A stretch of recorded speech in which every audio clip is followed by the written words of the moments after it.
त्याप्रमाणे म्हटलं की आपण श्री श्री राधा गोविंद यांना साष्टांग दंडवत करूया. ऐकूनच श्री श्रीला प्रभुपाद यांना वंदन करते. श्री नामनिष्ठ प्रभूजी जे या मंदिराचे अध्यक्ष आहेत त्यांना सादर प्रणाम करते आणि या इस्कॉनच्या पूर्ण टीमला, ज्यांचं या उपक्रमामध्ये अथक अथक परिश्रम आहेत, त्या सर्व टीमला माझा सादर प्रणाम. आणि या 8व्या अध्यायाला आपण आज सुरुवात करतो आहोत. खूप आनंद आहे. या 8व्या अध्यायामध्ये सर्वांचं स्वागत आहे आणि आपण पुढे जातोय आज की आता काल आपण बघितलंय 7व्या अध्यायापर्यंत की 7व्या अध्यायामध्ये काल आपण बघितलं की कुठले 4 प्रकारचे लोक आहेत जे भगवंताला जाणत नाहीत. सांगा बरं मला थोडं चॅटमध्ये की मी तुम्हाला सांगितलं की भगवंताला जाणायचंय. मग भगवंताला जसं आपण म्हटलं की एक श्रेष्ठ योगी भगवंताला जाणण्याचा प्रयत्न करतो आणि परमतत्वाची त्याला कुठेतरी जाणीव होते, आत्मसाक्षात्काराच्या त्या मार्गावरती तो असतो. मग अशा प्रकारे कोण 4 जो लोक आहेत ज्यांच्याबद्दल मी तुम्हाला सांगितलं हो की कुठले 4 लोक आहेत जे भगवंताला जाणू शकतच नाहीत अजिबात. असे कुठले 4 लोक आहेत सांगा मला. दृष्ट, बरोबर, भूमिका माताजी. नंतर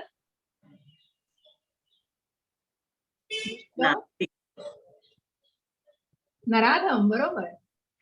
मूढ, मूर्ख लोक आणि नास्तिक, नास्तिक, आसुरी लोक. नराधम, बरोबर. आणि आसुरी वृत्तीची लोक, जी मूर्ख आहेत, अत्यंत मूर्ख अज्ञानामध्ये आहेत, जी आसुरी वृत्तीची आहेत. अगदी बरोबर. हरे कृष्ण, हरे कृष्ण. आणि मला सांगा आता कुठली 4 प्रकारचे लोक आहेत जे लोक भगवंतांना शरण जातात. मार्ग वेगवेगळे आहेत परंतु भगवंतांच्या भक्तीचा मार्ग आहे. कुठला मार्ग आहे तो? कुठली 4 प्रकारची लोक जातात भगवंतांना शरण जातात? नामस्मरणात राहणारी. हो, पण त्याची मी काल सांगितलं, बरोबर लीना माताजी. बघा 4 प्रकारची माताजी. कुठली कुठली? आर्त, अगदी बरोबर. आर्त, जिज्ञासू, अगदी बरोबर. आर्त जे दुःखामध्ये, संकटामध्ये आहेत. जिज्ञासू, अर्थार्थी, अगदी बरोबर, ज्यांना धनाची अपेक्षा आहे. अर्थार्थी. आणि चौथा कुठला आहे? ज्ञानी माताजी. ज्ञानी, अगदी बरोबर, अगदी बरोबर. भूमिका माताजी, लीना माताजी, अगदी बरोबर. सिंधू माताजी, अगदी बरोबर. फक्त ते शब्द आले पाहिजेत. कुठल्या 4 प्रकारची लोक? तर अगदी बरोबर. सगळ्यांचे खूप सुंदर प्रयत्न आणि खूप धन्यवाद सगळ्यांनी सहभाग घेतल्याबद्दल. तर अशा प्रकारे हे 4 प्रकारची लोक भगवंतांना शरण जाऊ इच्छितात आणि मग मार्ग वेगवेगळे आहेत. मग ज्याची उदाहरणं मी सांगितली की आर्त कोण आहे? अर्थार्थी म्हणजे द्रौपदी जी संकटामध्ये भगवंतांना आठवण करते भगवंतांची आणि भगवंतांशिवाय दुसरं कोणीच मला वाचवू शकत नाही, तशा प्रकारे आर्त अवस्थेमध्ये भगवंतांना शरण जाते आणि भगवंतांची प्रार्थना करते, जे भगवंत द्रौपदीला कुठेतरी अपमानापासून वाचवतात आणि तिची लाज राखतात. अशा प्रकारे या भगवंतांनी भक्ताची काळजी घेतलेली आहे. असे अर्थार्थी जे ध्रुव महाराज आपण बघितले, सुग्रीव महाराज बघितले की जे त्या मार्गावरती स्वतःला घालतात आणि भगवंतांच्या भक्तीमध्ये ज्या 9 टप्पे आहेत भगवंतांचे, त्या 9 टप्प्यांपैकी ज्यांच्या मनामध्ये श्रद्धा आहे, मग ते 9 टप्पे मी तुम्हाला नक्की सांगू इच्छेन आता. परंतु मला पुढे जायचंय म्हणून मी थोडे नंतर घेणार होती. पण त्याच्यामध्ये बघा कुठले टप्पे आहेत, कारण मी दरवेळी तुम्हाला सांगते पण कधी त्याचं हे नाही. तर श्रद्धा, मनामध्ये श्रद्धा हवी. त्याच्यानंतर साधू संघ, मग ती व्यक्ती त्या साधू संघ म्हणजे डिव्होटीजच्या असोसिएशन की ज्या भक्तांच्या संगतीमध्ये, मग भजन क्रिया जे मी तुम्हाला सांगणार आहे, संबंध, अभ्युदय आणि प्रयोजन. मग या ऍक्टिव्हिटीज म्हणजे या भगवंतांच्या नामस्मरणातल्या की भगवंतांच्या भजनामध्ये भजन क्रिया, त्याच्यानंतर अनर्थ वृत्ती, अनर्थ निवृत्ती की कुठल्याही या गोष्टींपासून इंद्रियांची आसक्ती बंद करणं, त्यांना नियंत्रित करणं. अशा प्रकारे अनर्थ की कुठल्याही अनिरर्थक अशा गोष्टींमध्ये स्वतःला कुठल्याही वळ गुंतवू नये, कुठेतरी इंद्रियांना तृप्त करण्यामागे ती गोष्ट लागू नये. त्याच्यानंतर निष्ठा असावी आणि मग ती रुची यावी, त्या जिभेवरती ती रुची, ती टेस्ट यायला पाहिजे. आणि त्याच्यानंतर आसक्ती कोणाविषयी? तर भगवंतांच्या भक्तीमधली आसक्ती. आणि त्याच्यानंतर भावभक्ती आणि प्रेमभक्ती. अशा प्रकारे श्रद्धा, साधू संघ, भजन क्रिया, अनर्थ निवृत्ती, निष्ठा, रुची, आसक्ती, भावभक्ती आणि प्रेमभक्ती, जी प्रेमामध्ये भगवंतांच्या असते. आणि मग अशी ही अकर्मी वृत्ती, अशी ही अशुद्ध भक्त जे आपण बघतो श्रीला प्रभुपाद जे शुद्ध भक्तामध्ये आहे, जे अत्यंत शुद्ध भक्त की ज्यांना आपण बघितलं स्थिर धीर मुनी, हे स्वतःला इतकं दृढ त्या भक्तीमध्ये केलेले आहेत की कुठल्याही गोष्टींचा त्यांच्यावरती प्रभाव पडत नाही, कुठल्याही वाईट गोष्टींचा त्यांच्यावरती प्रभाव पडत नाही. जसं मी कमळाच्या पानाचं उदाहरण दिलं होतं, त्याचप्रमाणे हे भक्त आहेत. जसे भगवंत आहेत, भगवंतांनी सगळी सृष्टी निर्माण केलेली आहे की सृष्टीचा निर्माता आणि प्रलय ही भगवंतांच्या कारणाने, कारणाचे परम कारण असे भगवंत आहे, जे आपण कालच्या अध्यायात बघितलं. परंतु भगवंतांवर या त्रैगुणांचा कुठलाही प्रभाव नाही, तर त्या उलट भगवंतांची या मायेवरती नियंत्रण आहे. भगवंतांचं या मायेवरती नियंत्रण आहे, ज्याच्या नियंत्रणाखाली आपण आहोत. ही भौतिक प्रकृती आहे आणि ज्याच्यामधले हे जीव, या भौतिक प्रकृतीमधले जीव आध्यात्मिक मार्गावर जायचं आहे की नाही, या अजून कुठेतरी याच्यामध्ये अडकलेले आहेत आणि म्हणून भवसागरामध्ये भगवंत हात देत आहेत, पण तो हात अजून दिसत नाही. गटांगळ्या खाल्ल्या जात आहेत त्या महासागरामध्ये, कुठेतरी त्या भौतिक जगामध्ये अजूनही रममाण आहेत, कुठेही त्या बंधनांपासून अजून मुक्ती मिळत नाही. आणि म्हणूनच भगवंत तो मार्ग सांगतायत. कशा प्रकारे मग कितीही पाप केलेली असली तरीही त्या पापांपासून जर एखाद्याला ती ज्ञानाचं संपादन केलं गेलं, जे नारद मुनींनी मोक्षारींना केलं, त्या मोक्षारींचे मोक्षारी ऋषी झाले, वाल्याचे वाल्मिकी ऋषी झाले. अशा प्रकारे तो पापातून मुक्त होतो आणि मग तो भगवंतांच्या भक्तीमध्ये युक्त होतो, जो भगवत धामाला प्राप्त, जो भगवत धामाच्या मार्गावरती असतो. आणि मग भगवंतांनी, जर आपण शेवटचा अध्याय आठवत असेल, दुसरा कालच्या अध्यायात शेवटी, की भगवंतांना मरणाच्या वेळी, मृत्यूच्या समयी सुद्धा कसे तुम्ही जाणू शकता. मग या मृत्यूच्या समयी जाणण्यासाठी काय आवश्यक आहे आणि कशा प्रकारची निष्ठा, जी मी म्हटलं की या भक्तीचे 9 टप्पे, त्या टप्प्यांवरती जाऊन पण कधी, की जेव्हा तुम्ही मृत्यू समयी ही भगवंताला स्मरण करू शकताय का, हे आपल्याला पडताळून बघायचं आहे. हेच आज जाणून घ्यायचंय. मग त्याआधी पहिल्या श्लोकामध्ये अर्जुनाला प्रश्न पडलेला आहे. वाचाल माताजी? हरे कृष्ण. येस माताजी. हा, कोण? सिंधू माताजी वाचतात? लीना माताजी वाचू देते. आलेलं नाहीये वाचायला. हा, वाचायला काही आलं नाहीये. पण तुम्हाला 8.1 दिसत नाहीये का माताजी? नाही दिसत. स्क्रीन आहे, त्यांचा काहीतरी नेटचा इश्यू असेल. नेटचा इश्यू असेल. ठीक आहे, वाचा माताजी तुम्ही. ठीक आहे, मी वाचते. हो माताजी, वाचा. हरे हरे कृष्ण. कृष्ण. नाही, माझ्याकडे आलेलं नाहीये काहीच. ठीक आहे, असू दे माताजी. नेटचा काहीतरी इश्यू असेल, आपण बघूया. हा माताजी. अर्जुनाने विचारले, हे भगवंत, हे परमपुरुष, ब्रह्म म्हणजे काय, आत्मा म्हणजे काय, सकाम कर्म काय आहेत, हे भौतिक सृष्टी काय आहे आणि देवता कोण आहेत, कृपया मला हे समजावून सांगा. हे मधुसूदन, यज्ञांचा अधिपती कोण आहे आणि या देहामध्ये तो कसा निवास करतो आणि भक्तीमध्ये युक्त झालेले मृत्यू समय तुम्हाला कसे जाणू शकतात. हरे कृष्ण. हरे कृष्ण.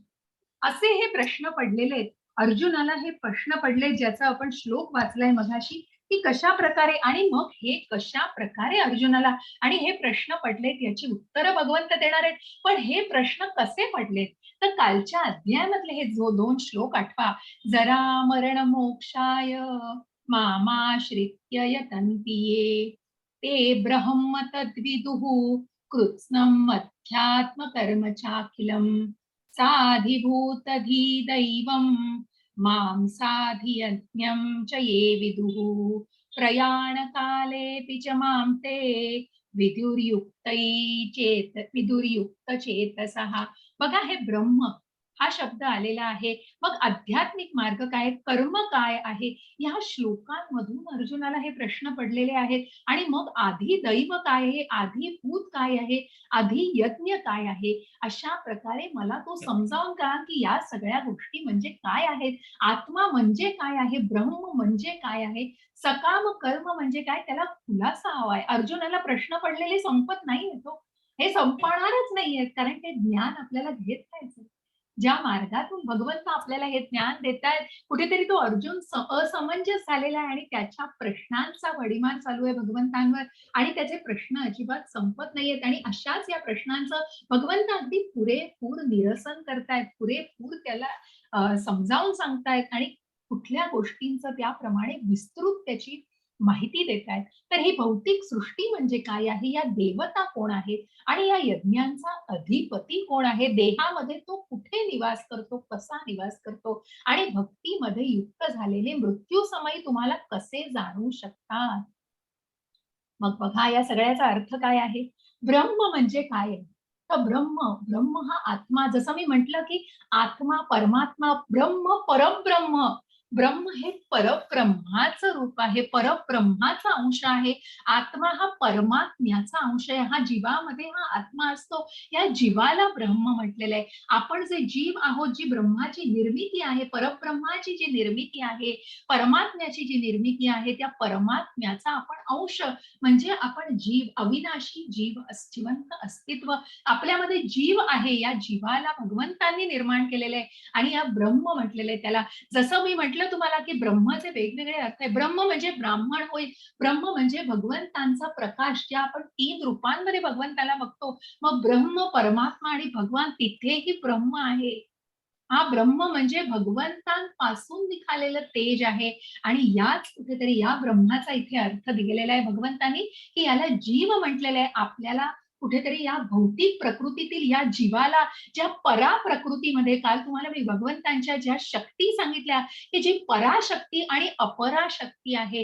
मग ही पराशक्ती म्हणजे काय, तर या पराशक्तीमध्ये हे ब्रह्म आहे. या पराशक्तीमध्ये ह्या जीवांचं अस्तित्व आहे. आणि मग अध्यात्म म्हणजे काय, तर या जीवांचा नित्य स्वभाव, जे भौतिक आहे ते काय आहे बघा, हे भौतिक जगामधला स्वभाव आणि हा अध्यात्मक म्हणजे या ब्रह्माचा स्वभाव, या शरीराचा नियंत्रक हा आत्मा आहे आणि या आत्मा म्हणजे आत्मा, आत्मा आध्यात्मिक मार्गावर जीवाचा नित्य स्वभाव, हा मूळ कसा आहे, मूळ परमात्म्यासारखा आहे. तो हेच जाणा की आपण परमात्म्यासारखेच आहोत, पण कुठेतरी या भौतिक प्रकृती, मग ही भौतिक प्रकृती कुठे आहे ते मी येणार आहे पुढे येऊन. म्हणून या परमात्म्यासारखे आपण क्वालिटेटिव्हली आहोत. आपण या परमात्म्यासारखेच वृत्तीने आणि आहोत, ज्यांचा नित्य स्वभाव हा मूळ हा निर्मळ आहे. आणि म्हणूनच कुठेतरी बघा परमात्म्याचा अंश, म्हणून आपण परमात्मा नाही, म्हणून देव नाही. जे लोक स्वतःला देव समजतात त्यांनाच ही गोष्ट पुढे जाऊन आपण विश्वरूप दर्शनामध्ये सुद्धा हे बघणार आहोत, की मग जे लोक स्वतःला कुठल्या नावाखाली आणि स्वतःला ज्या भगवंतांच्या रूपाने की माझ्यामध्ये सगळ्या शक्ती आहेत आणि मी देवच आहे, तर हे जे कुठे चुकीचं मानलं जाणार आहे. आणि म्हणूनच आपण परमात्मा कसे आहोत, की ह्या जीवाचा नित्य स्वभाव हा अध्यात्म आहे. आणि मग अधिभूत म्हणजे काय, तर या भौतिक प्रकृतीमध्ये आले आहोत आपण. या आध्यात्मिक प्रकृती आणि भौतिक प्रकृती या दोन्हीला जाणून घ्या. जो परमात्म्याचं वास्तव्य आहे ते आध्यात्मिक आहे आणि जे आपण या भौतिक या आत्म्याचं परमात्म्यासारखं सगळं असणं आहे, पण या आत्म्याला कुठेतरी भौतिक प्रगतीमध्ये, या भौतिक अधिदैवात, या भौतिक प्रकृतीमध्ये आल्यावर कसा त्याच्यामध्ये मायेचा परिणाम होतोय हे आपण जाणणार आहोत. आणि मग कर्म काय आहे हो, कर्म जे करतोय, जो मनुष्य करतोय ते कर्म, जे ऍक्शन रिॲक्शन क्रिया आणि त्याला नेणाऱ्या भौतिक शरीराकडे, मग या शरीराकडून जी कर्म केली जातात, शरीराकडून ज्या क्रिया केल्या जातात त्याला कर्म म्हटलं आहे. मग ते कुठेतरी सकाम कर्म आहे, कारण कुठेतरी सगळं फळाच्या अपेक्षेमध्ये अडकलेलं आहे, कुठेतरी इंद्रिय तृप्तींसाठी केलं जातंय, असं हे सकाम कर्म आहे. आणि म्हणूनच या उपदेशाने, या ज्ञानाने त्या कर्माला निष्काम कर्म करायचंय, त्याला अकर्माकडे वाटचाल करायची. मग हे अधिदैव काय आहे, तर अधिदैव म्हणजे हे ब्रह्मांड आणि सर्वोच्च देवता, विराट रूप, ज्यामध्ये सर्व देवी देवतांचा समावेश आहे, असं भगवंतांचं विराट रूप म्हणजे अधिदैव आहे. अधियज्ञ म्हणजे काय, त्या त्यागाचा आनंद घेणारा, म्हणजे या सगळ्याचा यज्ञाचा आपण बघतो, काल बघितलं भोक्तारम कोण आहे, यज्ञाचा तपन भोक्तारम, की ह्या सगळ्याचा सर्वोच्च भोक्ता कोण आहे, तर परमात्मा आहे. तर म्हणूनच या भोक्त्याला जाणा, की भोक्ता हा मी नाहीये, हा परमात्मा आहे, भगवंतांनी निर्माण केलेला आहे. भगवंत ओनर आहेत, प्रोप्रायटर आहेत, ते या सगळ्याचे भोक्ता आहेत. मग भगवंत काय करत नाहीयेत, भगवंतांनी काय कर्म केलेली आहेत, म्हणून भगवंतांनी काय कशासाठी आपण बघतो की भगवंतांची ऐश्वर्य बघितली वेगवेगळी. मग भगवंत या कुठल्याही प्रभावाखाली नाहीयेत, पण त्यांनी कर्म काय केली नाहीयेत. अर्जुनाचं सारथ्य केलं आहे, कुठेतरी सुदाम्याचं साख्यत्व केलेलं आहे आणि मग वेगवेगळ्या वेगवेगळ्या असुरांचा नाश केलेला आहे, असं वेगवेगळ्या कर्मातून मग भगवंत या सगळ्या गोष्टींना आपल्याला दिसतंय की हे सामर्थ्य भगवंतांमध्ये आहे. मग या सगळ्या गोष्टी कोणी इतर देवी देवताही करू शकल्या असत्या, की कुठेतरी इंद्रदेवांना आज्ञा केली आहे, इतर देवतांना आज्ञा केली आहे त्या असुरांनी, पण तिथे प्रकट होणं हे भगवंतांचं प्रकट होणं होतं. कुठेतरी आजन्म भगवंत प्रकट झालेत आणि म्हणून जाणून घ्या अधिदैव काय आहे, अधिभूत काय आहे आणि अधियज्ञ काय आहे. अधिदैव हे भगवंतांचं विराट रूप ब्रह्मांड, अधिभूत म्हणजे ही भौतिक प्रकृती जी भगवंतांनी बनवलेली आहे आणि अधियज्ञ या सगळ्याचा भोगता हा यज्ञान तपसाम भोगताम की भोगतारम ह्या सगळ्याचा भोगता हा परमेश्वर आहे, परमात्मा आहेत. आणि मग हा अधियज्ञ म्हणजे सर्वांचा भोगता, सर्वांचा परमात्मा, हा सर्व सर्व गोष्टींचा भोगता असलेला हा परमात्मा कुठे राहतोय, तर हा सर्व जीवांच्या हृदयामध्ये वास्तव्य करतोय. जो आत्मा आहे त्याच्या बरोबर हा परमात्मा आहे, परमात्म्याचाच हा आत्मा अंश आहे आणि त्याच्या बरोबरीने तो त्या आत्म्याबरोबर आहे आपल्या हृदयामध्ये. म्हणून प्रत्येक जीवाला, ज्या ब्राह्मणाचं मी उदाहरण दिलं की जो ज्ञानी ब्राह्मण आहे, जो श्रेष्ठ योगी ब्राह्मण आहे, तो सर्वांना, मग तो कुत्रा असो, चांडाळ असो, मांजर असो, त्या कुत्रा खाणारा एखादी मनुष्य असो किंवा कुठल्याही प्रकारचा प्राणी असो, या 84 लक्ष योनींमधून जेव्हा आपण बघतो तेव्हा त्या प्रत्येक जीवाच्या हृदयात आपल्याला परमात्मा वसलेला दिसतो. आणि म्हणूनच या मृत्यूच्या वेळी या कृष्णाचं, या परमात्म्याचं, या भगवंतांचं स्मरण कसं करावं, कारण त्यासाठी आयुष्यभर भगवंतांच्या स्मरणाचा सराव करावा. म्हणूनच सांगितलंय की कालही मी तुम्हाला त्या याच्यात सांगितलं की मग अगदी रिटायर होऊन भगवंतांनी सांगितलं नाही की तू आता नामस्मरण कर, आता भगवद्गीता वाच, आता मी तुझं सगळं रक्षण करीन. नाही, भगवंत अर्जुनाला सांगतायत ज्याप्रमाणे की तू तुझं काम कर, तू तुझं कर्म कर. मग भगवंत 24 तास सांगतच नाहीत तुम्हाला, परंतु मनात भगवंत असू दे. ज्या काही क्रिया करताय, जे कर्म करताय ते भगवंतांना अर्पण करा. तू लढ, तू तुझं युद्ध कर, पण ते जे करतोयस ते माझ्यासाठी कर, मला अर्पण कर. ती भावना महत्वाची आहे.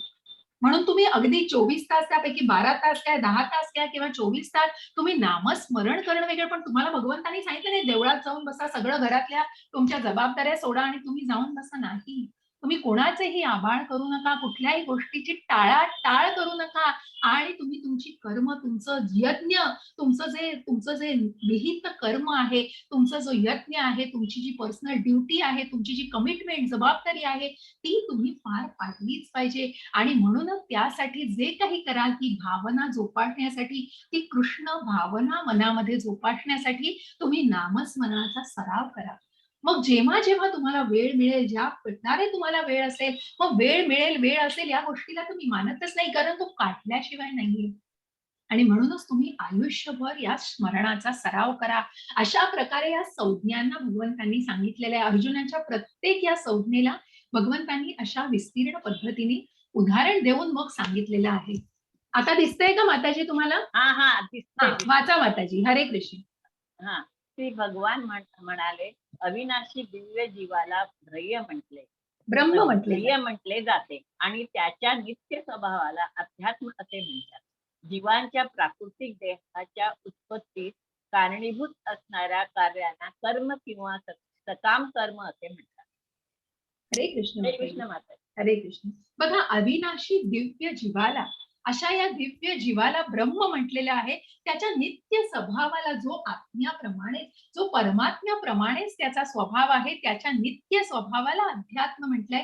जीवांच्या प्राकृत देहाच्या उत्पत्तीस, मग या उत्पत्तीमध्ये जे काही क्रियाकलाप आहेत, या सकाम कर्मांना, या सगळ्या क्रियाकलापांना कर्म म्हटलेलं आहे, जे आपण बघितलं. आणि मग या सगळ्या गोष्टींमध्ये जसं अडकलेलं आहे, जे इस्कॉनचे रूल आहेत, मग ज्या प्रकारे भक्तीमध्ये स्वतःने निर्माण व्हावं आणि कशा प्रकारे आपल्याला दिसतायत ही सकाम कर्म केली जात आहेत. बघा, स्वतःची इंद्रिय तृप्तीसाठी कुठेतरी कशा प्रकारे वागलं जातंय, मग कुठे मांस मच्छी खाल्ली जाते, कुत्र्याप्रमाणे वासना आहे, कामवासना आहे, चुकीची कामवासना आहे. या चुकीच्या गोष्टींमध्ये गोष्टी अडकलेल्या आहेत. हेच आपण वरती बघाल तर कुठेतरी भक्तीमध्ये, आणि याच गोष्टीला आपण पुढे जातोय. परमात्मा आहे, परंतु त्या परमात्म्याला जाणण्यासाठी मग त्या आध्यात्मिक अशा नित्य स्वभावाला कुठेतरी जाणायचं आहे. आणि म्हणूनच आपण पुढे जाऊन बघतोय आता. हरे कृष्ण माताजी.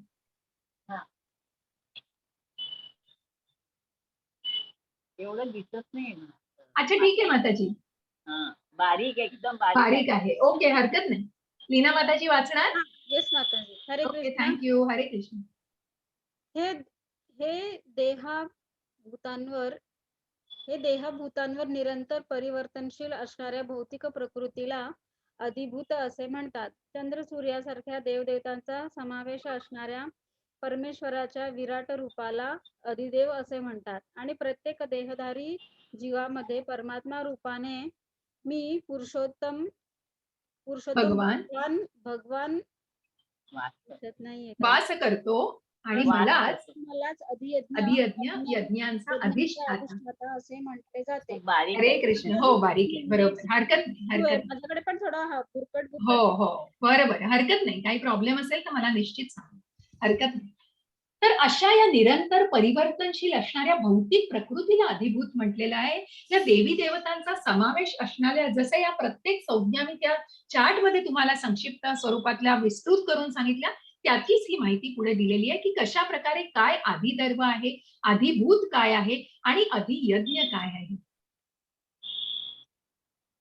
आणि मग भगवंत सांगताय की अशा प्रकारे हे नामस्मरण, मग जो शेवटचा प्रश्न अर्जुनाने विचारला आहे त्या सगळ्या प्रश्नांची उत्तरं दिली आहे. आणि मग शेवटी अर्जुन विचारतोय की मृत्यू समय सुद्धा कसे तुम्हाला स्मरण करू शकतात.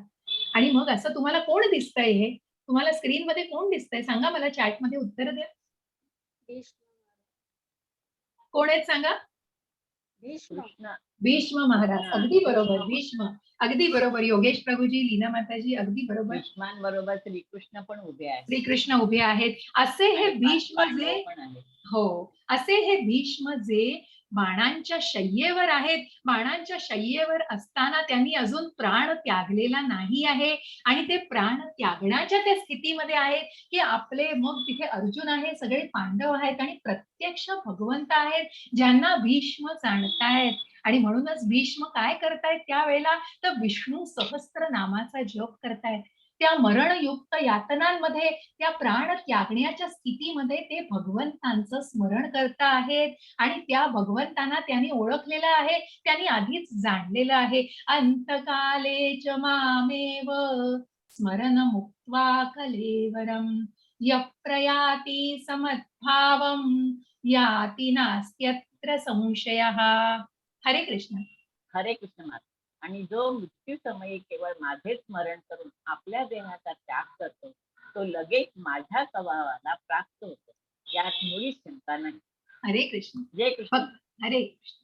बघा की मृत्यू समय त्या भीष्मांनी ज्या मृत्यू समय की प्राण त्यागण्याच्या, मग इतका पवित्र आत्मा तो, इतकं पुण्य शरीर की कुठेतरी फक्त नामस्मरण भगवंतांचं होतं, की देहाचा त्याग अजूनही केलेला नाहीये, परंतु भगवंतांचं नामस्मरण मात्र त्या वेळेला केलेलं आहे. त्यावेळेला भगवंतांचं नामस्मरण करून त्याला भगवंतांच्या स्वभावाचीच प्राप्ती होणार आहे आणि त्यांना मोक्ष मिळणार आहे, यात मुळीच शंका नाही. आणि म्हणूनच भगवंतांना जेव्हा मृत्यूच्या वेळी त्यांना कशा प्रकारे जाणलं जातं आणि का गरज आहे, ज्याचं आपल्याला या उदाहरणाद्वारे आपण जाणणार आहोत. मग भगवान, जे अर्जुनाने विचारलं आहे की मृत्यू समयी भगवंतांना जाणायचंय, त्यासाठी काय करायला लागणार आहे, त्यासाठी फक्त मग तुम्ही पूर्ण तुमचं आयुष्य गेले आणि फक्त तुम्ही म्हातारपणामध्ये जेव्हा भगवंतांचं नामस्मरण करायला बसाल तेव्हा तुम्हाला शेवटी अध्यायाच्या मी एक मुकुंद माला स्तोत्र आहे की मग अशा वेळेला तुमची स्थिती असेल का हो, की तुमची जी गात्र क्षीण होतात, तुमचे जे शरीराला क्षीण झालेलं असतं, जे अवयव क्षीण झालेले असतात, मग त्या तोंडातून तेवढे उच्चार तरी येतील का. आणि म्हणूनच भगवंतांचं नामस्मरण करण्यासाठी कुठेतरी ते बीज हे लहानपणापासून रोवलं गेलं पाहिजे. त्या नामस्मरणाचा स्वराव हा लहानपणापासून झाला पाहिजे. जे श्रीला प्रभुपादांचं आपल्याला अगदी समोर उदाहरण आहे की जे वयाच्या 5व्या वर्षापासून ज्याने जगन्नाथ रथयात्रा, की ज्यांनी वडिलांची हट्ट धरला आणि त्याच्यानंतर मग मनामध्ये फक्त कृष्णच होता, ती कृष्ण भावना जोपासत गेले आणि कुठेतरी त्या कृष्ण भावनेचा प्रसार आपल्याला प्रत्येक मनामध्ये करायचा, ही भावना दृढ झाली आणि तो कृष्ण सगळ्यांच्या मनात निर्माण करण्यासाठी ते जगभर फिरले आणि फिरतच राहिले आणि अगदी शेवटच्या श्वासापर्यंत ते कृष्ण भावनेचा प्रसार करत राहिले, असे श्रीला प्रभुपाद. आणि म्हणूनच अशा वेळेला ही गोष्ट ही एक युधिष्ठिर महाराजांची गोष्ट आहे जी आपल्याला भागवतांमध्ये आहे. अहन्य हनी भूतानी गच्छन्ति हयमालां शेषाः स्थिरत्वमिच्छन्ति किमाश्चर्यमतः परम. हरे कृष्ण माताजी. हरे कृष्ण. शेकडो आणि हजारो जीव प्रत्येक क्षणी मृत्यूला भिडतात, परंतु एक मूर्ख प्राणी तरीही स्वतःला मृत समजतो आणि मृत्यूची तयारी करत नाही. ही जगातील सर्वात अद्भुत गोष्ट आहे. बघा. हरे कृष्ण. हे हरे चित्र कृष्ण. दिसतंय, या चित्रामध्ये तुम्हाला कोण दिसतंय? काही कल्पना आहे कोण आहे ते?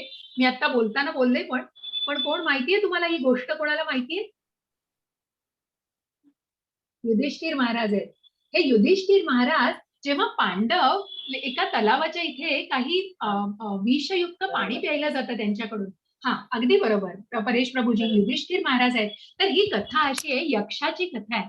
आणि या यक्षाच्या कथेमध्ये की पांडवांकडून ते प्राणी प्राशन केलं जातं आणि कुठेतरी त्यांना मूर्छा येते तिथे आणि मग यम त्यांचे प्राण घ्यायला येतात.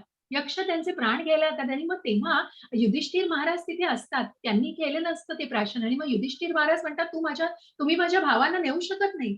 मग यक्ष त्यांना म्हणतो, मी नेणार नाही, पण तू माझ्या 3 प्रश्नांची उत्तरं दे. आणि त्यापैकी महत्वाचा पहिला प्रश्न यक्ष विचारतात की या जगामधली अद्भुत अशी गोष्ट कुठली आहे, ज्याचं युधिष्ठिर महाराज जे धर्मांचं अगदी प्रत्यक्ष उदाहरण आहेत आणि धर्मराज ज्यांना म्हटलं जातं, सत्याची कास धरणारे असे युधिष्ठिर महाराज यांना सांगतात यक्षांना की अशी अद्भुत गोष्ट काय आहे. तर या जगामध्ये प्रत्येक क्षणी मृत्यूला भेटत असतात, प्रत्येक क्षणी ते स्वतःला अगदी मरणाच्या यातना सोसेपर्यंत असतात. परंतु मूर्ख प्राणी स्वतःला कुठले समजतात की आपण अजून छान आहोत, आपल्याला मरणाची तयारी की त्या मृत्यूचं कधी विचारही केलेला नसतो आणि त्या मृत्यूविषयी कधी जाण्याचीही तयारी केलेली नसते. आणि हीच या जगातील सर्वात अद्भुत गोष्ट आहे की स्वतःला मग आपण कसे आहोत की आपण जगतो या भौतिक जगामध्ये. मग या प्रॅक्टिकल याच्याशी जाणून मी तुम्हाला पुढे जाऊन एक संदर्भ देणार आहे, एक गोष्ट सांगणार आहे अजून एक, की कशा प्रकारे आपण त्या मृत्यूची तयारी, मग या मृत्यूविषयी का बोललं जात नाही, मृत्यूला अशुभ का धरलं जातं, मृत्यू म्हणजे अशुभ नाही आहोत त्याच्याविषयी बोललं पाहिजे. भगवंत सांगतायत या मृत्यूला जाणून घ्या आणि मृत्यू नंतर मग मृत्यूची तयारी करण्याची, की मग त्या समयी सुद्धा तुम्ही भगवंतांचं स्मरण कसं करू शकता. मनुष्य आहे हो, मनुष्य मृत्यूला घाबरतो कारण कुठेतरी या भौतिक जगामध्ये तो आहे आणि हे कुठेतरी खूप काय म्हणतात ना, ते सत्य आहे, कटू पण सत्य आहे. परंतु या कटू सत्याला सहन करण्याची आणि त्याला सामोरं जाण्याची तयारी मनुष्याने दाखवली पाहिजे आणि म्हणूनच कुठेतरी या मृत्यूविषयी बोललं पाहिजे. या मृत्यूची तयारी करत नाहीत, ही या जगातील अद्भुत गोष्ट आहे. हे युधिष्ठिराने यक्ष महाराजांना सांगितलंय आणि त्याच्या प्रश्नावर कुठेतरी प्रसन्न होऊन यक्षाने त्यांचे प्राण दिले नव्हते मग पांडवांचे. अशा या मृत्यू समयी मग अशीच एक पुराणामधली एका उंदराची गोष्ट आहे की एक ब्राह्मण त्या उंदराने हलदोस घातलेला असतो घरामध्ये आणि म्हणून त्या उंदराला मारण्यासाठी, उंदराचा बंदोबस्त करण्यासाठी ब्राह्मण एका मांजरीला पाळतो आणि त्या मांजरीला पाळल्यानंतर मांजरीला घरात ठेवलेलं आहे आणि मग तो उंदीर काय हो, त्या बिळामध्ये आहे, पण तो उंदीर मग कुठल्याही क्षणाला त्याचा मृत्यू होणं हे अगदी नक्कीच आहे हो, कारण ती मांजर कुठेतरी बंदोबस्त करणार आहे. मग तो उंदीर त्या म्हणतो, मी या बिळामधून डोळे मिटून बाहेर येणार आहे आणि डोळे मिटून बाहेर आला तरी समोर काय हो, समोर प्रत्यक्ष मृत्यू उभा आहे. परंतु त्याचा विचारच केला नाही. Okay, fine. आणि कोणी विचारलंय मग त्या उंदरासारखी गत आहे की जरी समोर आहे, समोर खड्डा दिसतोय, समोर सगळ्या गोष्टी दिसतायत की ज्या गोष्टीला जन्म, मृत्यू, जरा, व्याधी या सगळ्या दुःखालयामध्ये पुढे आपण जाणार आहोत की या दुःखालयाची, या अशाश्वत जगामध्ये आपण आहोत. आणि मग कुठेतरी या गोष्टीची वाच्यता केली पाहिजे, कुठेतरी या जाणण्याचा प्रयत्न का केला पाहिजे आणि त्या कावरच आपण आता आहोत. यं यं वापि स्मरन् भावं त्यजत्यन्ते कलेवरं तं तमेवैति कौन्तेय सदा तद्भाव भावितः. हरे कृष्ण माताजी. हरे कृष्ण. हे कोणते आपल्या देहाचा त्याग करीत असताना मनुष्य ज्या ज्या भावाचे स्मरण करतो त्या त्या भावाची तो निसंदेह प्राप्ती करतो. हे कृष्ण. हरे कृष्ण. का आवश्यक आहे ना, का मरणाविषयी बोललं पाहिजे आणि का त्या मृत्यूची तयारी. भगवंत सांगतायत की बघा तुम्ही भौतिक जगात आहात कुठेतरी खूप कटू सत्य आहे, कुठेतरी खूप मनाला त्रास देणारं असं हे सत्य आहे, पण ते महत्वाचं आहे. आणि ते का महत्वाचं हे जाणून घ्या पुढे जाऊन, की आपल्या देहाचा त्याग करीत असताना, मग या देहाचा त्याग करीत असताना ज्या भावाचं, जे भाव मनामध्ये असतात, त्या भावाचीच तो पुढच्या जन्मी प्राप्ती करतो. अशी एक भरत महाराजांची मी गोष्ट, हे समोर भरत महाराज तुम्हाला दिसतायत, हे त्यांची मृत्यू समयी त्यांची ही चित्र आहे. परंतु असे हे भरत महाराज पुराणामधली कथा आहे, की ज्याच्यामध्ये ते स्वतःला कृष्णाच्या सगळ्या कामामध्ये, कृष्ण सेवेमध्ये ते स्वतःला गुंतवून घेत असत. आणि त्यांनी कृष्णाच्या सेवा, यज्ञ या सगळ्यामध्ये स्वतःच त्यांची सगळ्या सकाळपासून जे काही त्यांचं असायचं ते सगळ्या पूजा अर्चा आणि या सगळ्या गोष्टींमध्ये त्यांचं हे असायचं. आणि ते स्वतः अगदी अध्यात्म मार्गावरती होते. अशा या भरत महाराजांना एकदा ते नदीच्या तिकडे, एकदा त्यांच्या वाटेमध्ये जाताना, नदी तीरावर जाताना त्यांना एक प्रेग्नंट म्हणजे एक हरिणी जी गर्भवती होती आणि तिच्या मागे एक वाघ लागलेला होता. आणि असा हा वाघ लागलेला, अशी ती हरिणी तिला चुकवत होती, कारण ती गर्भवती होती. आणि ती गर्भवती हरिणी इतकी त्या सिंहाला चुकवून एका झुडपामध्ये जाते आणि कुठेतरी ती आपल्या बाळाला जन्म देते. कारण तिची धडपड असते की माझ्या बाळाला काही होता कामा नये. अशी ती गर्भवती हरिणी आपल्या बाळाला जन्म देते. हे सगळं दुष्ट भरत महाराज बघत असतात. आणि कुठेतरी मग ती हरिणी मात्र त्या सिंहाचं कुठेतरी श्वापद बनते, त्या सिंहाचं कुठेतरी भक्ष बनते. आणि तो वाघ तिला त्या हरिणीला घेऊन जातो आणि त्या हरिणी त्या वाघाचं भक्ष बनते. परंतु त्या भरत महाराजांनी त्या पाडसाला बघितलेलं असतं, त्या हरिणीच्या पाडसाला त्यांनी जन्म देताना बघितलेलं असतं. आणि ते पाडस तिथे त्या झुडपामध्ये असतं. त्या पाडसाला हे भरत महाराज घेऊन येतात बघा. आणि त्या हरणाच्या पाडसाला ते काळजी घेतात आणि त्याला दत्तक घेतात आणि त्याला त्याची सगळी संगोपन करतात. आणि त्या संगोपनामध्ये ते सगळी कृष्ण सेवा विसरतात. त्यांचं पूर्ण आयुष्य हे हरिणमय होतं. मग हरणाने काय खाल्लंय, आज कुठे गेलंय, कुठे मिळत नाहीये, मग नदीवर अंघोळीला गेले तर अजून का आलं नाहीये, आणि हरणाने आज झोपलाच नाहीये का, किंवा काय करतोय, या प्रत्येक गोष्टीमध्ये ते इतके व्यस्त होतात. आणि इतकी त्यांचं पूर्णपणे त्यांचं आयुष्य हे त्या हरिणीमध्ये होऊन जातं, हरिणीमध्ये विलीन झालं. आणि मग ते स्वतःचा यज्ञ, या सगळ्या पूजा अर्चा सगळं विसरतात. मनामध्ये फक्त त्या हरिणीचे भाव असतात. कोणीतरी अनम्यूट आहे, म्यूट करा प्लीज. तुमच्या दोघींकडे काही आवाज येत असेल तर काळजी घ्या. हा, तर त्या दृष्टीने मग ते भरत महाराज त्या हरिणीला कुठेतरी मोठं करतात आणि त्यांची काळजी घेत असतात. आणि तीच काळजी घेता घेता एकदा ही हरिणी कुठेतरी गेलेली असते, ती परत येत नाही. ते काळजी करत राहतात आणि मनात फक्त त्या हरिणीचे, ते कुठे गेली असेल, तरी तिला उशीर होतो यायला म्हटल्यावर त्यांचं मन असं चैन पडत नसतं आणि त्यांना दुसरं काहीही भाव मनामध्ये नसतात. आणि असं जेव्हा त्यांचं शरीर जीर्ण होतं, हे भरत महाराज जेव्हा वृद्ध होतात, तेव्हाही त्यांच्या मनामध्ये तेच भाव असतात. आणि जरी ती हरिणी कुठे जंगलामध्ये गेली, मग ती हरिणी मोठी झालेली असते, त्या हरिणी जंगलामध्ये गेलेली असते, तरी ती आली नाहीये अजून. आणि जेव्हा ते आपला देह ठेवतात, तेव्हा त्यांच्या मनामध्ये फक्त हरिणीचेच भाव असतात. आणि म्हणूनच ते हरिणीचे भाव असल्यामुळे त्यांचा मृत्यू झाल्यावर त्यांचा सुद्धा एक पुनर्जन्म होतो, तो हरिणीचाच जन्म घेतात.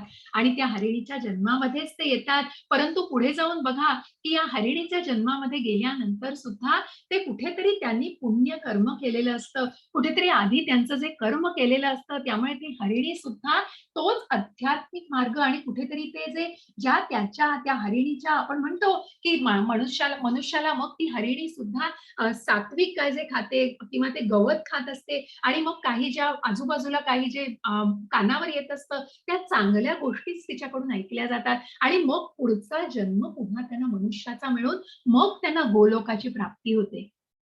कारण कुठेतरी हे कर्म गुंतागुंतीचं हे आपण जाणलेलं आहे. आणि म्हणून मरणाच्या वेळी त्यांनी जे भाव मनामध्ये आणले, तोच जन्म त्यांना पुढे मिळालेला आहे. आणि म्हणूनच या मृत्यू समयी भगवंतांचं स्मरण करण्याचं एक अजून पुढे कथा आहे, ज्याचं आपण हे करणार आहोत, की याच्याच बरोबरीने कशा प्रकारे मृत्यू समयी भगवंतांचं नामस्मरण केलंय, आणि मग कशा प्रकारे त्याची प्रचिती येते आणि कशा प्रकारे त्याची परिणिती असते, हे पण आपण जाणणार आहोत.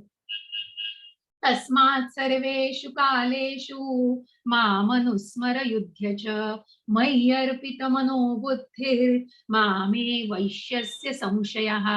हरे कृष्ण माताजी. हरे कृष्ण माता. म्हणून अर्जुना, तू सदैव माझा कृष्णाच्या रूपात विचार कर आणि त्याच वेळी तुझे युद्धाचे विविध कर्तव्य पार पाड. मला समर्पित केलेले तुमचे कार्य आणि तुमचे मन आणि बुद्धी माझ्यावर स्थिर केल्याने तुम्ही निसंशय माझी प्राप्ती करा.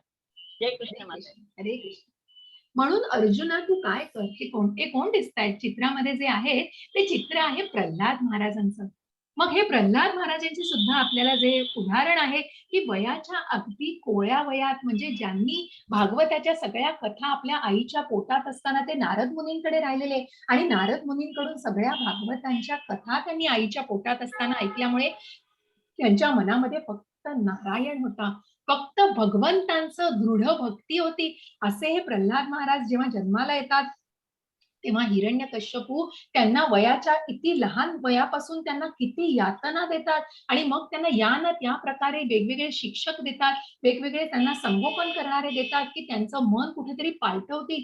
परंतु त्याच्या विरुद्ध काय तर प्रल्हाद महाराज त्यांचे जे मित्र सवंगडी आहेत बघा, की ज्यांच्यामध्ये ठेवून कदाचित त्यांचं मन परिवर्तित होईल, तर उलट होऊन प्रत्यक्ष प्रल्हाद महाराज जेव्हा त्यांना वेळ मिळत असे, जेव्हा त्यांना ते काही अध्ययनाला जात तेव्हा जे काही खाण्यापिण्याचा वेळ आणि त्यांना मिळत असेल त्या गोष्टी त्या काळामध्ये ते आपल्या मित्र सवंगड्यांबरोबर संकीर्तन करत असत, नाम गजर करत असत, नामाचं स्मरण करत असत. आणि म्हणूनच हे प्रल्हाद महाराज जे अगदी वयाच्या लहान वयापासून ज्यांनी भगवंतांची भक्ती केली, अशा या भगवंतांनी सुद्धा त्यांच्या रक्षणासाठी मग नरसिंहाचं रूप धारण करून ते खांबामधून प्रकट झालेले अशा प्रल्हाद महाराजांचं की जे अगदी लहानपणापासून आणि 24 तास मग फक्त भगवंत मनामध्ये आहेत. म्हणून तू सदैव माझ्या कृष्णाच्या रूपात विचार कर आणि त्याच वेळी तुझं युद्धाचं विहित कर्तव्य पार पाड, की ते तुझं युद्ध कर, तू युद्धाचं दृढ कर्तव्य तुझं पार पाड. मला समर्पित केलेलं तुमचं कार्य आणि तुमचं मन बुद्धी माझ्यावर स्थिर केल्याने आणि म्हणूनच की अगदी 24 तास तुम्ही भगवंतांचं इतर तुमच्या गोष्टी करताना तुम्ही जे करता आहे त्याची कृतज्ञता असणं आवश्यक आहे. आणि म्हणूनच ती कृतज्ञता की तुमची मन बुद्धी ही भगवंतांवर स्थिर केल्याने कुठेतरी त्या आध्यात्मिक मार्गावर, कुठेतरी त्या मनाला स्थैर्य, कुठेतरी त्या इंद्रिय तृप्तींपासून आणि त्या भौतिक बंधनांपासून जर मुक्ती मिळवायची असेल तर निसंशयपणे त्या मन आणि बुद्धीला भगवंतांवर पूर्णपणे केंद्रित करणं आवश्यक आहे. आणि म्हणूनच या तुझा मूळ जो अध्यात्म स्वभाव आहे तो तुझा परमात्म्याप्रमाणेच आहे. आणि म्हणून तू नामस्मरणाचा सराव कर. तू आयुष्यभर नामस्मरणाचा सराव केल्याने तू मृत्यू समयी देखील माझ्याच नामस्मरणाचं आणि मग तू मृत्यू समयी देखील तू माझं स्मरण करशील. अभ्यास योग युक्तेन चेत्सनान्यगमयिना परम पुरुषम दिव्यम याति चिंत्यन. हरे कृष्ण माताजी. हरे कृष्ण. जो परमपुरुष भगवंताचे ध्यान करतो त्याचे मन सतत माझ्याच मनात गुंतलेले असते, मार्गापासून अवचलित असतो. तो हे पार्थ अर्जुना, तो माझ्यापर्यंत नक्की पोहोचतो. जय कृष्ण माता. हरे कृष्ण माताजी. एक मिनिट. अभ्यास योग युक्तेन चेतसा नान्यगामिना परम पुरुषम दिव्यम याति पार्थनुचित्यनं. ठीक आहे, वाचलायत माताजी तुम्ही. मला फक्त श्लोक एकदा नीट की कुठला शब्द गाळला गेला नाही ना. तर असा जो परम पुरुष भगवंतांचं ध्यान करतो त्याचं मन सतत माझ्या स्मरणात गुंतलेलं असतं, मार्गापासून अविचलित असते. ते हे पार्थ अर्जुना तो माझ्यापर्यंत नक्की पोहोचतो. आणि म्हणूनच ज्याचं मन बुद्धी आणि म्हणूनच जी आकृती मला नेहमी आवडते की जो आत्मा त्या रथामध्ये बसलेला आहे, त्याची बुद्धी आहे, मन आहे आणि त्या मनाने त्या इंद्रियांना पकडलेलं आहे, त्या मनाच्या दोऱ्या त्या बुद्धीच्या हातात आहेत. आणि म्हणून कुठेतरी या आत्म्याला परमात्म्याच्या आध्यात्मिक मार्गावर आणलं तरच मन आणि बुद्धी एकत्रित करून अविचलित होऊ शकते. कुठेतरी ते आध्यात्मिक, कुठेतरी त्या आत्म्याला या नामस्मरणाचं अन्न पुरवायचंय, कुठेतरी त्या आत्म्याला या आध्यात्मिक ज्याच्या मूळ मार्गावरती जो परमात्म्याप्रमाणेच आहे तुझा मूळ स्वभाव, त्या परमात्म्याच्या मार्गावर आणि त्या परमात्म्याचं नामस्मरण करण्यासाठी कुठेतरी त्या मनाला आणि बुद्धीला जर एक प्रकारे अविचलित करायचं असेल तर पार्था त्या स्मरणात गुंतलं पाहिजे आणि मगच तो माझ्यापर्यंत नक्की पोहोचतो. ते मन सतत माझ्या स्मरणामध्ये गुंतलेलं पाहिजे आणि मगच तो आपल्या मार्गापासून अविचलित, मग कुठल्याही प्रकारचं डळमळीत मन होत नाही. मग कुठेही ते पलगू वैराग्य होऊ शकत नाही, कुठेही पुन्हा ते अधःपतन होण्याची कुठलीही शंका राहत नाही, कुठल्याही प्रकारच्या भौतिक बंधनामध्ये ती व्यक्ती येणार नाही, याची शाश्वती असते आणि म्हणूनच तो भगवंतांच्या धामापर्यंत नक्की पोहोचतो. अशा या अजामिलाची एक कथा मी तुम्हाला सांगणार आहे, जी भागवतामध्ये आहे. ज्या अजामिलाची कथा भागवतामध्ये एक स्कंद आहे यांच्यावरती आणि त्या अजामिला नावाचा एक हा ब्राह्मण जो अत्यंत वेद पुराण आणि ज्याचं ज्ञान असणारा, शास्त्रांचा अभ्यास केलेला असा हा ब्राह्मण हा एका गावामध्ये राहत असतो. त्याची पत्नी असते, त्याचे आई वडील या सगळ्यांबरोबर ते खूप सुंदर असं ब्राह्मण कुटुंब असतं, ज्याचा गावाला अभिमान असतो. आणि असा हा अजामिला जेव्हा काही आपलं विहित कर्म आणि आपली कार्य करून येत असताना त्याच्या वाटेमध्ये नदी काठून परत येत असताना एक जंगल लागतं आणि त्या जंगलातून येताना तो एका वेश्येला एका परपुरुषाच्या मिठीमध्ये बघतो आणि कितीही केलं तरी त्याचं मन नियंत्रित होत नाही आणि कुठेतरी ते मन विचलित झालेलं मन कुठेतरी ते दृश्य बघायला सतत तो त्या झाडाच्या मागे लपून सुद्धा ते दृश्य बघण्याची इच्छा ते मन करत राहतं आणि कुठेतरी त्याच्या मनाचं अधःपतन व्हायला लागतं आणि कुठेतरी ते ढळतं मन आणि मग ते कुठेतरी त्या इंद्रिय तृप्तींमध्ये जातं आणि असा हा अजामिला घरी येतो. ते दृश्य बघून तो घरी येतो तरीही त्याला चैन नसते मनाला. डोळ्यासमोर सतत ती वेश्या दिसत असते आणि तो परपुरुष दिसत असतो आणि म्हणूनच जेव्हा त्याचं मन इतकं कुठेतरी बेचैन होतं तेव्हा तो त्याचं मन न राहता त्या वेश्येकडे गमन करतो आणि वेश्यागमन केल्यानंतर त्या वेश्येकडे जातो आणि चुकीच्या मार्गाला लागतो आणि इतकं मन त्याचं सैरभैर होतं की तो आपल्या आई वडिलांना, आपल्या पत्नीला, आपलं सगळं कुटुंब त्यांना घराबाहेर काढतो आणि त्या वेश्येशी लग्न करतो. इतकं मन सैरभैर आणि पूर्णपणे अधःपतनाकडे चाललेलं मन ते कंट्रोलच्या बाहेर जातं आणि त्या वेश्येशी लग्न करून तो घरी आणून त्या वेश्येबरोबर राहतो आणि त्या वेश्येपासून त्याला 10 मुलं होतात. अशा या वेश्येबरोबर राहताना बघा, की आपण जसं म्हटलं साधू संग लवमात्रे त्याचप्रमाणे अशी जर एक खालच्या वृत्तीची बाई, की जिनी तयार केलेलं अन्न तो खातोय आणि जिच्या बरोबर राहतोय त्या व्यक्तीचे विचार काय? पूर्ण अधःपतनाकडे जातात आणि पूर्ण तो वाईट मार्गाला लागतो.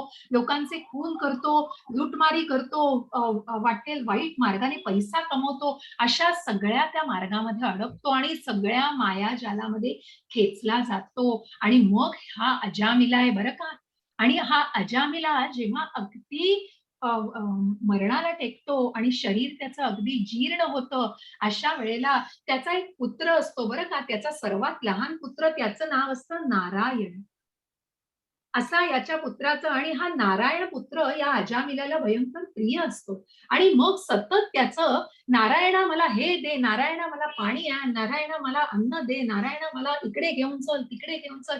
नारायण नारायण तोंडामध्ये नारायण, कृष्ण भावना नाही, परंतु नारायण आपल्या मुलाला बोलवलं जातं आणि मग हाच अजामिला जेव्हा अगदी मरणाच्या यातनेवर असतो आणि मरणाच्या टोकावरती जेव्हा त्याला यमदूत न्यायला येतात तेव्हा तो भयभीत होतो. हे यमदूत त्याला न्यायला आलेले तेव्हा तो भयभीत होतो आणि त्याच्या तोंडातून फक्त नारायण एवढेच शब्द बाहेर पडतात कारण तो कुठेतरी भयभीत झालेला असतो आणि त्याच्या तोंडातून ते शब्द बाहेर पडतात आणि तो आपला प्राण त्यागतो आणि मग यमाचे दूतही येतात आणि जेव्हा नारायण शब्द ऐकतात तेव्हा हे दूत सुद्धा येतात आणि मग विष्णुदूत सुद्धा येतात त्याला नेण्यासाठी आणि ते जेव्हा आलेले आहेत तेव्हा दोघांमध्ये बोलाचाली होते की आता हा जो आत्मा आहे आणि हे जे शरीर आहे त्याला मोक्ष द्यायचा आहे की त्याला नरकामध्ये घालायचंय? कारण त्यांनी केल्या आहेत तर पापी सगळ्या गोष्टी, कारण त्यांनी सगळ्या पापी कृत्य केलेली आहेत. परंतु काय, परंतु आता जेव्हा तो मरणाच्या यातनेत असताना ज्यांनी प्राण सोडला तेव्हा त्यांनी नारायण हा शब्द वापरलाय. आणि म्हणूनच हे दूत म्हणतात की याला तुम्ही नरकही देऊ शकत नाही आणि पूर्णपणे हा मोक्षही मिळू शकत नाही, त्याला वैकुंठाला पण नेऊ शकत नाही. असे जेव्हा देवाचे दूत हे विष्णू दूत म्हणतात तेव्हा मग या दोघांमध्ये बोलाचाली झाल्यानंतर असं ठरतं की याला पुन्हा एक संधी दिली द्यावी, कारण यांनी जे काही याचं मरणाच्या समयी जे भगवंतांचं नाव घेतलेलं आहे त्यानुसार त्याला पुन्हा या भौतिक जगामध्ये आणि पुन्हा त्याला अजामिलाचा जन्म मिळतो आणि त्या जन्मामध्ये मग त्याला कुठेतरी त्याच्या पुण्य कर्माने, कुठेतरी त्याच्या आधीच्या जन्मातील कर्मामुळे त्यांनी जे काही ब्राह्मण कर्म केलेली असतात त्या कर्मामुळे त्याला काय, तर तो त्याच्या पुढच्या आयुष्यामध्ये ती कर्म पूर्ण करतो, तो भगवंताला शरण जातो आणि मग वृंदावनात जाऊन तो कुठेतरी ऋषिकेशाला जाऊन तीर्थयात्रा करतो. पण त्याला पुन्हा ती संधी दिली जाते आणि ती संधी कुठल्या गोष्टीनी, तर मृत्यू समयी त्यांनी भगवंतांचं नामस्मरण केलंय आणि मग त्याला जेव्हा तो सगळं त्याचे, जेव्हा तो त्याच्या दुसऱ्या जन्मामध्ये जेव्हा त्याचं सगळं तो व्यवस्थितपणे त्याची कार्य करतो आणि पूर्णपणे भगवंतांचं नामस्मरण करतो, भक्तीमध्ये स्वतःला दृढ करतो, तेव्हा तो मग वैकुंठाला जातो आणि मग वैकुंठवासी आणि तेव्हा त्याला वैकुंठवासी महिला आले. तर अशा प्रकारे या मरणाच्या वेळेला की भगवंतांचं नामस्मरण करणं याची कशा प्रकारे परिणिती आपण बघितलेली आहे. आणि म्हणूनच मनुष्याने, हरे कृष्ण माताजी, मनुष्याने परमपुरुषाचे सर्वज्ञ पुरातन नियंता अणुपेक्षाही सूक्ष्म सर्व गोष्टींचे पालन करता सर्व भौतिक कल्पनांच्या अतीत असणारे अचिंत्य आणि नित्य पुरुष या रूपामध्ये ध्यान केले. परमपुरुष सूर्याप्रमाणे तेजस्वी आहे, ते भौतिक प्रकृतीच्या पलीकडे अर्थात दिव्य आहे. श्रीकृष्ण माताजी. हरे कृष्ण. आणि म्हणूनच भगवंतांनी सांगितलंय की या ब्रह्म, परमात्मा आणि भगवान या ज्या 3 पायऱ्या आपण बघितल्या भगवंतांना भेटण्याच्या, मग ज्यांचा आध्यात्मिक स्वभाव आणि ज्यांनी भगवंतांना पूर्णपणे जाणलंय, आत्मसाक्षात्काराची जाणीव ज्यांना झालेली आहे, मनुष्याने परमपुरुषाचे, अशा या परमपुरुषाचे, अशा या भगवंतांच्या या मनमोहक अशा श्यामसुंदर रूपाची याचना ध्यान केलं पाहिजे. या मनुष्य रूपाला मनुष्य केव्हा जाणू शकेल या भगवंतांच्या या मनमोहक आणि श्यामसुंदर या मनुष्य रूपाला आणि या भगवान रूपाला मनुष्य भौतिक जगातला मनुष्य कसा जाणू शकेल, तर तो त्या भक्तीमध्ये जेव्हा लीन होईल, त्या 9 टप्प्यांवरून जेव्हा भगवंतांच्या प्रेमामध्ये लीन असेल, अशा वेळेला त्या परमपुरुषाचं, आणि म्हणून या परमपुरुषाचं सर्वज्ञ म्हणून पुरातन नियंता अणुपेक्षाही सूक्ष्म आणि सगळ्या गोष्टींचं की ज्या अत्यंत सूक्ष्म गोष्टींचं सुद्धा ते पालन करतायत आणि या भौतिक कल्पनांच्या अतीत, म्हणजे याच्याही पलीकडे की त्यांच्यावर कुठलाही प्रभाव नाहीये या भौतिक प्रकृतीचा आणि त्यांच्या नियंत्रणाखाली आहे आणि त्यांच्याच आदेशाने प्रलय आणि निर्मिती ज्याची होतीये, अशा या नित्य पुरुषाच्या रूपामध्ये, या मनमोहक अशा श्यामसुंदर रूपामध्ये भगवंतांचं ध्यान केलं पाहिजे. कारण परमपुरुष हे सूर्याप्रमाणे तेजस्वी आहेत आणि ते भौतिक प्रकृतीच्या ज्या अपरा शक्तीच्या पलीकडे सुद्धा भगवंतांची ही दिव्य शक्ती आहे, जे भगवंतांचं गोलोक आहे, जे भगवंतांचं धाम आहे.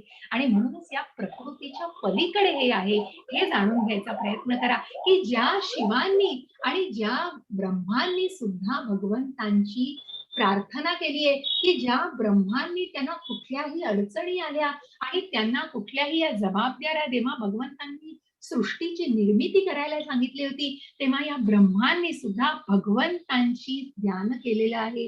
अशा या देवी देवतांनी सुद्धा, जसं मी म्हटलं की अधियज्ञ, आणि म्हणूनच सगळ्या यज्ञांचा अधिदैवत, सगळ्या यज्ञ ज्यांना समर्पित केले जातात, जसं मी कालच्या अध्यायामध्ये म्हटलं की सर्व देवी देवतांचं स्मरण केलं जातं, परंतु ती दृढ श्रद्धा, ती दृढता आणण्यासाठी भगवंतांना अर्पित केलं पाहिजे. भगवंतांना प्राप्त करण्यासाठी ते भगवंतांचं नामस्मरण जे यज्ञ करतायत ते भगवंतांना अर्पित केले पाहिजेत. आणि जे शिव ज्यांनी जे सतीमातेच्या बाजूला बसून बघा पुढची एक कथा आपण ऐकणार आहोत की ज्यांनी भागवतांच्या कथा सांगितल्या, ज्या मी काल तुम्हाला शुकदेव गोस्वामींचं सांगितलं की ते परीक्षित महाराजांना ज्ञान देतात, त्या शुकदेव गोस्वामींनी सदाशिवांनी जेव्हा सतीमातेला भागवत सांगताना त्यांनी ते ऐकलेलं. अशा या भगवंतांची स्तुती ही शिवांकडून झालेली आहे.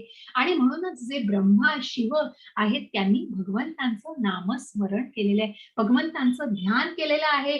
आणि मग आपण आता पुढे जाऊन बघतो या दुःखालयमला आपण बघतोय, या अशाश्वत जगाला आपण बघतोय. बघा जेव्हा तिथे जाऊन आपटतायत आणि पुन्हा पडतायत, मामुपेत्य पुनर्जन्म दुःखालयम शाश्वतम नाप्नुवन्ति महात्मानः संसिद्धिं परमां गतः. हरे कृष्ण माताजी. हरे कृष्ण. मला प्राप्त झाल्यानंतर महान आत्मे जे भक्तीमध्ये योग्य आहेत ते कधीही या तात्पुरत्या जगात परत येत नाही. जे दुःखाने भरलेले आहे कारण त्यांना सर्वोच्च पूर्णता परमसिद्धी प्राप्त झाली आहे. जय कृष्ण माता. हरे कृष्ण. अशा या दुःखाच्या या अशाश्वत बघा कसा आपटतोय. आणि म्हणूनच या दुःखालयम अशाश्वत जगामध्ये मग मला प्राप्त केल्यानंतर हे महान आत्मे या भक्तीमध्ये जे पूर्णपणे लीन आहेत, जे अकर्मामध्ये आहेत, ते कधीही या तात्पुरत्या जगामध्ये या अशाश्वत जगामध्ये कधीही परत येत नाही. जे दुःखाने भरलेलं असतं या दुःखालयम मध्ये कधीही ते परत येत नाही. हरे कृष्ण माताजी. हरे कृष्ण माता. भौतिक जगातील सर्वोच्च ग्रहापासून कालपर्यंत सर्व दुःखाची ठिकाणे आहेत जिथे वारंवार जन्म आणि मृत्यू होतो. परंतु हे कुंतीच्या पुत्रा, जो माझ्या निवासस्थानी पोहोचतो तो पुन्हा जन्म घेतो. हरे कृष्ण. हरे कृष्ण. असे भौतिक जगतातील या भौतिक प्रकृतीमध्ये सर्वोच्च ग्रहांपासून जे आपण बघितलं की अगदी सर्वोच्च स्वर्ग सुख सुद्धा, जसं अर्जुनाला भगवंतांनी सांगितलं की तू जिंकलास तर काय मिळणार आहे तुला, तुला पृथ्वीवरती या पृथ्वी ग्रहावरती सगळं राज्य करायला मिळणार आहे. परंतु तू हरलास आणि तू जर मरण आलं तुला तरीही तुला स्वर्ग सुख मिळणार आहे. परंतु या भौतिक जगामधून म्हणूनच भगवंत सांगतायत की जेव्हा तुला या भौतिक जगामध्ये सर्वोच्च म्हणजे अगदी स्वर्ग सुख सुद्धा मिळेल, परंतु ते स्वर्ग सुख सुद्धा काय आहे, तिथे सर्व ठिकाणी दुःखाची कारणं आहेत. आणि तिथे तुझं पुण्य, तिथे तू आनंद उपभोगशील, पण तिथेही कुठेतरी तुम्ही बघाल तर तिथे तरी युद्ध होत आहेत. कुठेतरी त्या गोष्टींमध्ये जेव्हा पुण्य क्षीण होईल तेव्हा पुन्हा तुला या भौतिक जगामध्ये यायचंय जिथे वारंवार पुन्हा जन्म मृत्यू होतो. आणि म्हणूनही तू कुठेही गेलास तरी पुन्हा तुला स्वर्गातून पुन्हा या पृथ्वीवर यायचंय. आणि जेव्हा अगदी वाईट कार्य केली जातात, जेव्हा अज्ञानामध्ये नराधमासारखी, त्यांना तर फक्त नरकासारख्या वेदनाच मिळतात. परंतु हे कुंतीच्या पुत्रा जो माझ्या निवासस्थानी पोहोचतो तो पुन्हा परतून या भौतिक जगतामध्ये प्रवेश घेत नाही. जो स्वर्गामध्ये स्वर्ग सुख सगळी उपभोगतो, पण ती स्वर्ग सुख उपभोगल्यानंतर जेव्हा ते पुण्य क्षीण संपलं, त्या पुण्याचा संचय, तेव्हा पुन्हा त्या पृथ्वी तलावरती पुन्हा त्या भौतिक जगतामध्येच जन्म घ्यायला लागतो. आणि म्हणूनच कुठेतरी पार्था जेव्हा तू माझ्या धामाला येशील तेव्हा पुन्हा तुला परतून या भौतिक जगामध्ये यावं लागणार नाही. दिसतंय माताजी का मी वाचू? हा. हा. हरे कृष्ण माता. मानवी गणेनुसार ब्रह्मदेवाचा एक दिवसाचा कालावधी म्हणजे 1000 युगे एकत्र केली जातात आणि त्याच्या रात्रीच्या कालावधी देखील असाच आहे. जेव्हा भ्रयाचा दिवस प्रगट होतो तेव्हा ही दिवस अस्तित्वात येते आणि भ्रयाच्या रात्रीच्या आगमनाने ते सर्व नष्ट होतात.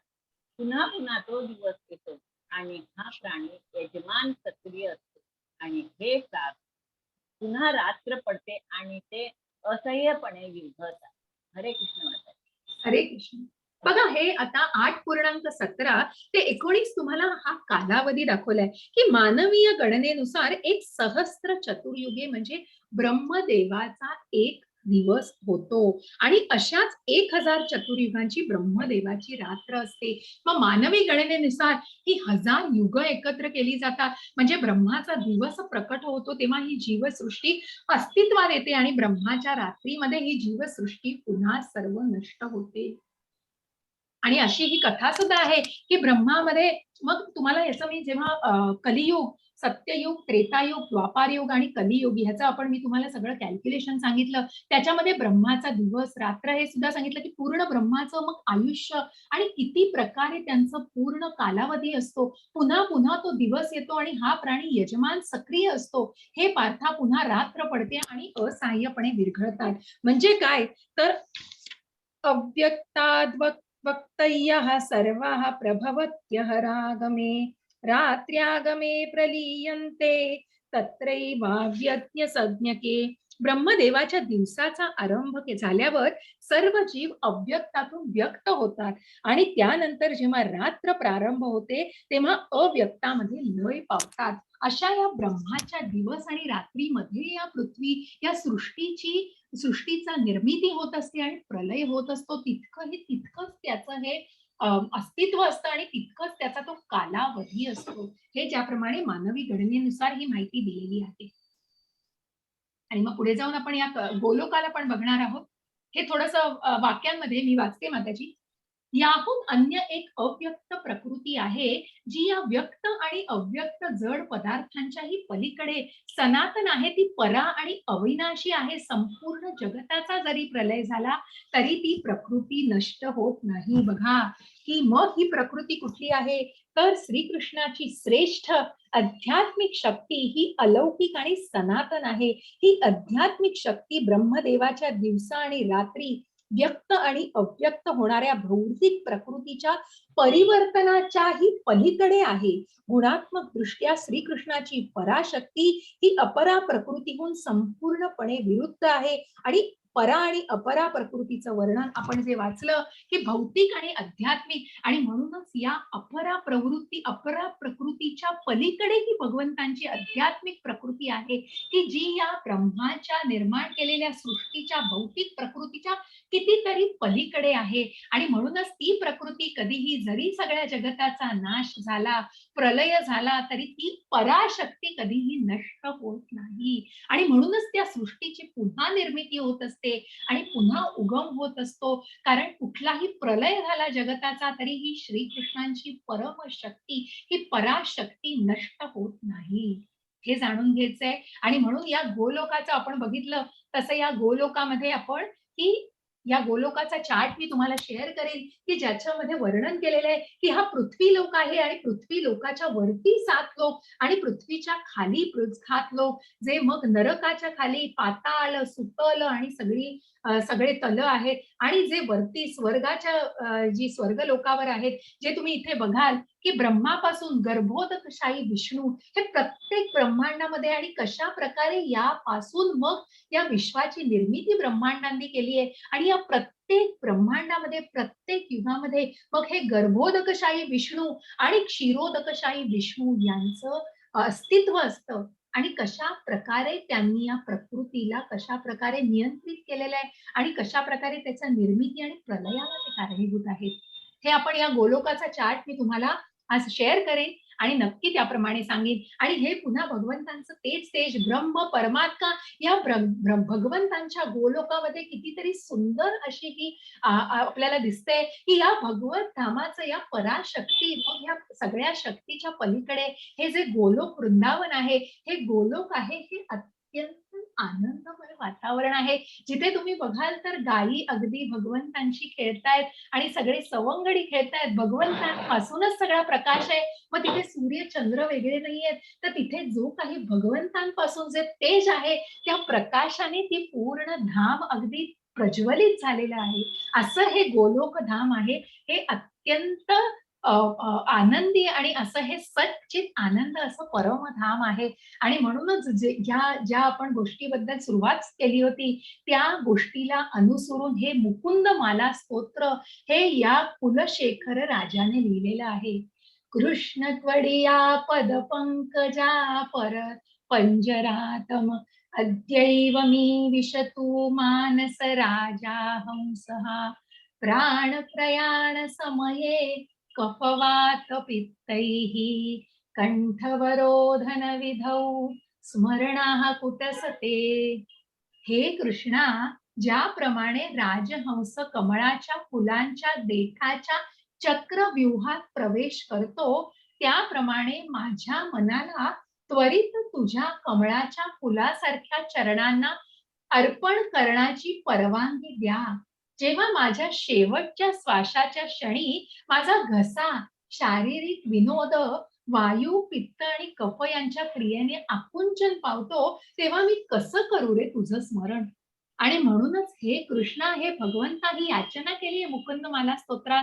त्या कुलशेखर राजाने कृष्णाला सांगितलंय की जेव्हा ज्याप्रमाणे राजहंस कमळाच्या फुलाच्या देठाच्या चक्रव्यूहात प्रवेश करतो, त्याचप्रमाणे तू मला सुद्धा ज्या काळामध्ये मी माझ्या मनाला या माझ्या काय म्हणतो ना, ज्या वाऱ्याप्रमाणे जे पळतंय मन, त्या माझ्या मनाला तू त्वरित तुझ्या कमळाच्या फुलांसारख्या चरणांवर अर्पण करण्याची परवानगी दे.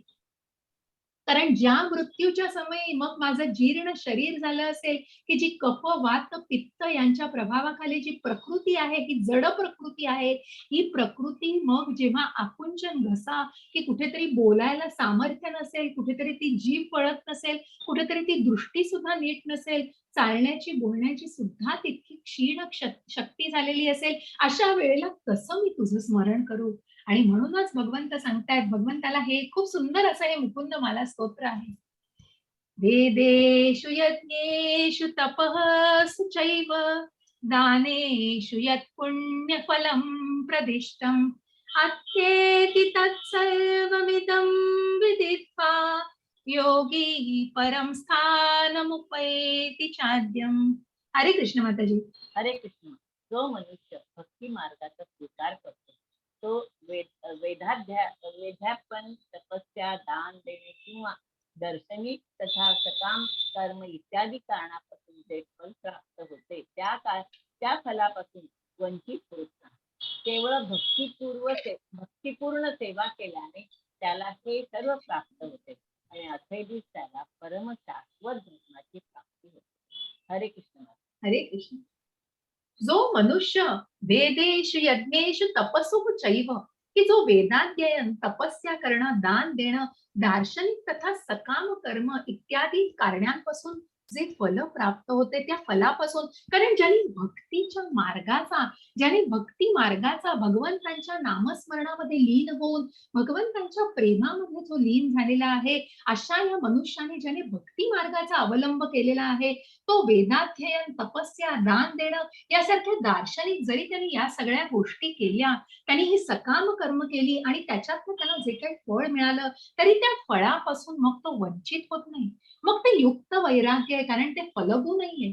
कुठेतरी मनात कृष्ण आहे हो, कारण तो भक्तिभाव आहे. मनामध्ये त्या भक्ती मार्गाचा अवलंब केलेला आहे मनाने. आणि म्हणूनच जरी ते काम सकाम केलं गेलं, जरी ते वेदाध्ययन आणि सगळ्या गोष्टी यज्ञ तप केली गेली, तरी त्याच्यातून जे काही फळ मिळेल ते त्याच्यापासून वंचित होणार नाही ती व्यक्ती. कारण कुठेतरी ते मनापासून भक्तीच्या मार्गाने केले, त्या कर्मामध्ये भगवंत आहेत. आणि म्हणूनच केवळ भक्तीपूर्ण सेवा केल्याने त्याला हे सेवा प्राप्त, त्याला हे फळ. जे प्रभुपादांचं उदाहरण मी तुम्हाला दिलं, की ज्या पत्रकाराने प्रभुपादांना विचारलं की तुम्ही तर संन्यासी आहात, तुम्ही सगळ्याचा त्याग केलेला आहे, मग तुम्ही कसे काय कारमधनं फिरताय? अहो, तुमचं काही नाहीच आहे, हे भगवंतांचं आहे.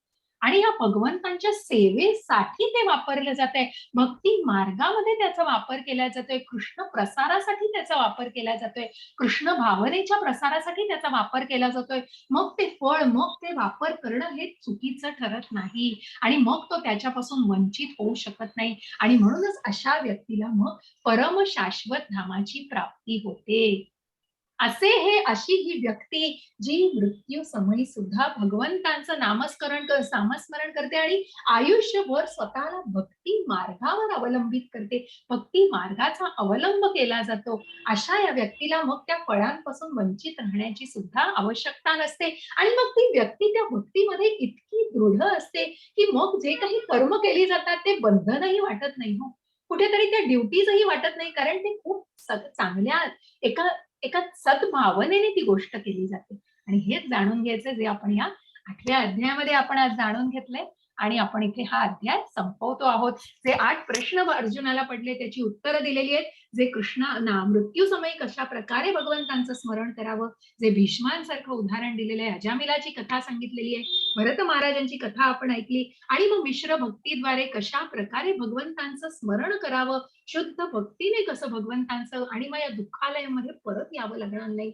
आणि मग ह्या भौतिक जग आणि आध्यात्मिक जग जे आपण 7व्या अध्यायातही बघितलं आहे, की या भौतिक जगामध्ये ज्याच्यामध्ये आत्मा आणि परमात्मा हा वेगवेगळा आहे, आणि आपला आत्मा आणि शरीर हे वेगवेगळं आहे, आणि या कुठेतरी संज्ञेला जाण्याचंय, आणि कुठेतरी आपण मायेच्या आच्छादनाखाली आहोत त्या भक्ताला. पण तो मूळ स्वभाव कसा आहे, परमात्म्यासारखा आहे. आणि म्हणूनच त्या आध्यात्मिक स्वभावाला कुठेतरी जागृत करायचंय, आणि म्हणूनच कुठेतरी त्या मार्गावरती स्वतःला आणायचंय, स्वतःला घालायचंय. प्राप्तीमध्ये शुद्ध भक्तीची सर्वोच्चता, मग ही शुद्ध भक्ती या भक्ताला कुठल्या मार्गावरती नेते, मग त्या फळांची सुद्धा, त्या फळांपासून तो वंचित होत नाही, मग तो भौतिक जगामध्ये सुद्धा सुखाने राहू शकतो, आणि सुखाने त्याचं जीवन जगू शकतो, कारण तो कुठेतरी त्या भक्ती भावामध्ये आहे, तो कृतज्ञ आहे, तो भगवंतांच्या नामस्मरणामध्ये आहे, आणि त्याने भगवंतांना जे काही तप दान यज्ञ आहेत ते अर्पण केलेले आहेत, त्याचं कर्मही तो भगवंतांना अर्पण करतो आहे. अशा प्रकारे हे भक्तीचा मार्ग, जसं मी म्हटलं 7व्या अध्यायापासून हा भक्ती मार्ग, हा सुंदर असा मधुर भक्तीचा मार्ग आपण बघतो आहोत, जो कालच्या अध्यायात बघितला, आणि आजच्या अध्यायात या प्रश्नानुसार आपण हे भक्ती मार्ग बघतो आहोत. इति अष्टमोध्याय समाप्त. काही प्रश्न असतील तर निश्चित मला विचारा. कोणाने हँड रेज केले असतील तर विचारा. लीना माताजी, 12:10 झालेत, 5 मिनिटं आपण देऊ शकू. मी रेकॉर्डिंग स्टॉप करते. हँड कोणाचा रेज नाहीये. नाहीये, कुणाला नकोय